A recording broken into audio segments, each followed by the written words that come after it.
मुसलमानों के खिलाफ हेट स्पीच की फहरिस्त लंबी ही नहीं बल्कि मुसलमानों के खिलाफ हेट स्पीच का अंबार लगा हुआ है।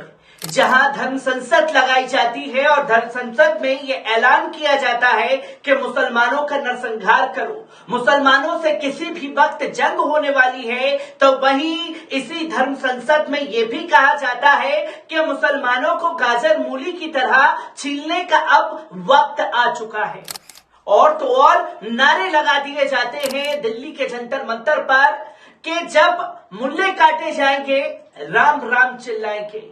ये तमाम नफरती भाषण हैं और जब माय लॉर्ड इसकी सुनवाई करते हैं तो कहते हैं कि हमारे बयान का कहीं कोई असर नहीं होता। बस इसी बयान पर माय लॉर्ड ने जम करके फटकार जो है दिल्ली पुलिस को लगा दी और लगातार हेट स्पीच फैलाने वाले लोगों के खिलाफ मोर्चा खोल दिया और कहा कि एक असर ना पड़ा हो तो कहा जा सकता है आपके बयानों की वजह से मुसलमानों के ऊपर लगातार हमले बढ़ रहे हैं। और किस तरीके से हेट स्पीच मामले में दो टुक में सुप्रीम कोर्ट के जजों द्वारा कह दिया गया कि भारत जो है सभी धर्मों का देश है और जिस तरीके की नफरत फैलाई जा रही है उस नफरत को देश में बिल्कुल बर्दाश्त नहीं किया जा सकता। और इस पर संज्ञान लिया गया है सुप्रीम कोर्ट द्वारा। किस तरीके से दलीलें रखी गई हैं, एक बार इस पूरी रिपोर्ट पर नजर डालते हैं। सुप्रीम कोर्ट ने बढ़ते हेट स्पीच नफरती बयान के मामलों पर चिंता जताते हुए कहा कि भारत जैसे धर्मनिरपेक्ष सेकुलर देश में मजहब के आधार पर नफरती अपराध की कोई गुंजाइश नहीं है। नफरती बयानों पर कोई समझौता नहीं हो सकता है। इसका समाधान तभी हो सकता है जब सरकार हेट स्पीच को एक सामान्य के रूप में स्वीकार करे। उसने कहा कि ऐसे नफरती अपराधों के अपने नागरिकों को बचाना सरकार का सबसे जरूरी फर्ज है। पीटीआई के मुताबिक सुप्रीम कोर्ट में जस्टिस के.एम. जोसेफ और जस्टिस बी.वी. नागरत्ना की बेंच में कल सोमवार को ये टिप्पणियां की गई हैं। बेंच ने मामले की सुनवाई सोमवार को देर शाम तक की। सुप्रीम कोर्ट की इस बेंच ने कहा कि जब नफरती अपराधों के खिलाफ कार्रवाई नहीं होती है तो उससे एक ऐसा माहौल बनता है जो बहुत खतरनाक होता है। इसलिए ऐसा नफरती अपराधों को हमें हमारे जिंदगी से जड़ से खत्म करना होगा। नफरती भाषण पर कोई समझौता नहीं किया जा सकता। सुप्रीम कोर्ट एक मुस्लिम शख्स की याचिका पर सुनवाई कर रही है जिसमें पीड़ित ने आरोप लगाया कि 4 जुलाई 2021 को अपराधियों के एक पेचकस गिरोह यानी कि मजहब के नाम पर उसके साथ मारपीट और बदसुल्की की गई। ये घटना तब हुई जब वो नोएडा से अलीगढ़ जाने के लिए एक कार में सवार हुआ था। इस मामले में बेंच ने यूपी सरकार की ओर से पेश हुए अतिरिक्त सॉलिसिटर जनरल के.एम. नटराज से हेट स्पीच से जुड़े इस मामले को लेकर कड़ी टिप्पणियां की। अदालत ने कायन दिनों नफरतों फैलाने वाले भाषणों को लेकर आम सहमति बन रही है, लेकिन भारत जैसे सेकुलर देश में मजहब के नाम पर ऐसे नफरती अपराधों की कोई गुंजाइश नहीं है। अदालत ने कहा कि अगर कोई शख्स पुलिस के पास आकर कहता है कि मैंने टोपी पहन रखी थी, मेरी दाढ़ी खींची गई और मजहब के नाम पर गाली दी गई और फिर भी कोई शिकायत दर्ज नहीं की जाती है तो ये एक समस्या है। जस्टिस जोसेफ ने कहा कि सरकार ने हर अधिकारी की कार्रवाई कानून के प्रति सम्मान को बढ़ाती है, नहीं तो सभी कानून अपने हाथ में ले लेंगे। उन्होंने कहा कि क्या आप इस बात को नहीं मानेंगे कि नफरत एक अपराध है? आप एक कालीन के नीचे नहीं दबा सकते। हम कुछ भी आपके खिलाफ नहीं कह रहे हैं, हम लोग सिर्फ अपना दर्द बयान कर रहे हैं। याचिकाकर्ता काजिम अहमद शेरवानी की ओर से सीनियर एडवोकेट हुजैफा अहमदी ने अदालत को बताया कि 13 जनवरी को इस अदालत ने यूपी सरकार को केस डायरी पेश करने के लिए कहा था क्योंकि पुलिस ने 2 साल बाद एफआईआर दर्ज की थी जिसमें सिर्फ एक धारा की छोड़कर सभी जमानती अपराध की धाराएं लगाई गई।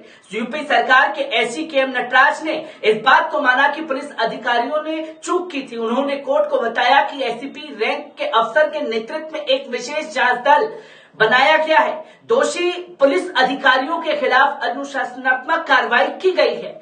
आप इस केस से एक उदाहरण पेश कर सकते हैं। अपने फर्ज में लापरवाही बरतने वालों को नतीजे भुगतने दीजिए। आप ऐसी घटनाओं पर कार्रवाई करेंगे तभी हम विकसित देशों की बराबरी कर पाएंगे।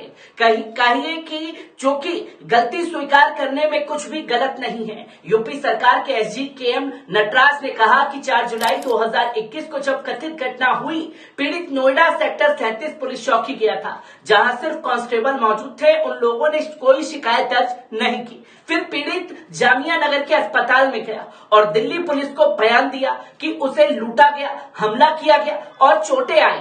तब उसने ये नहीं कहा था कि ये नफरती अपराध का मामला है या उस पर इसलिए हमला किया गया क्योंकि वह मुस्लिम था। बेंच ने कहा कि अल्पसंख्यक हो या बहुसंख्यक, कुछ बातें मनुष्य के अंदर होती हैं। आप एक परिवार में पैदा हुए और उसी के पल बढ़कर हमारे पास अपना चुनने का कोई विकल्प नहीं है, लेकिन हम सेकुलर राष्ट्र तो हैं। ये हमारे देश की सुंदरता, महानता है, हमें इसे समझना होगा। जस्टिस जोसेफ ने राजस्थान की एक हालिया घटना का जिक्र करते हुए कहा कि एक मूक व्यक्ति पर हमला किया गया, लेकिन बाद में पता चला कि पीड़ित हिंदू था। उन्होंने कहा कि अगर आप नफरती अपराध को आज नजरअंदाज करेंगे तो एक दिन ये आप पर भी आएगा। अदालत ने कहा कि इससे कोई शक नहीं है कि कुछ लोगों का रवैया सांप्रदायिक है। एसजी ने कोर्ट में बताया कि अगर उस गिरोह के खिलाफ 8 एफआईआर दर्ज की गई है और उन पर कार्रवाई भी की गई है। इस पर सुप्रीम कोर्ट की बेंच ने पूछा कि गिरोह के सदस्यों के खिलाफ पहली एफआईआर कब दर्ज की गई थी और कितने लोगों को गिरफ्तार किया गया था। क्या वे वही लोग हैं जिन्होंने पीड़ित पर हमला किया था?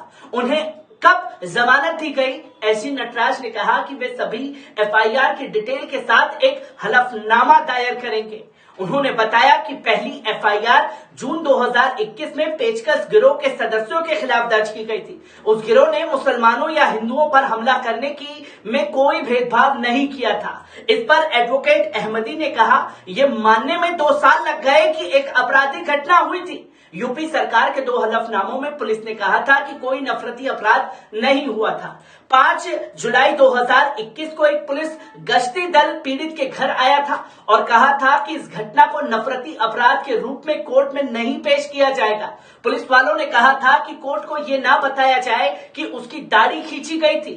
घटना किए जाने का मजाक उड़ाया गया था। पीटीआई के मुताबिक अदालत ने कहा कि वे अनुच्छेद 32 के तहत पीड़ित की याचिका पर इस बारे में देश भर के लिए दिशा निर्देश जारी नहीं कर सकती, अन्यथा अदालतों में बाढ़ आ जाएगी। हालांकि हो सकता है कि देश में ऐसा हो रहा हो। यह घटना उस संकेत देती है कि एसजी नटराज ने कहा कि पुलिस ने इस बात से इनकार किया कि कोई आपराधिक घटना नहीं हुई थी, लेकिन पुलिस ने यह नहीं बताया कि मजहब के नाम पर किया गया अपराध था।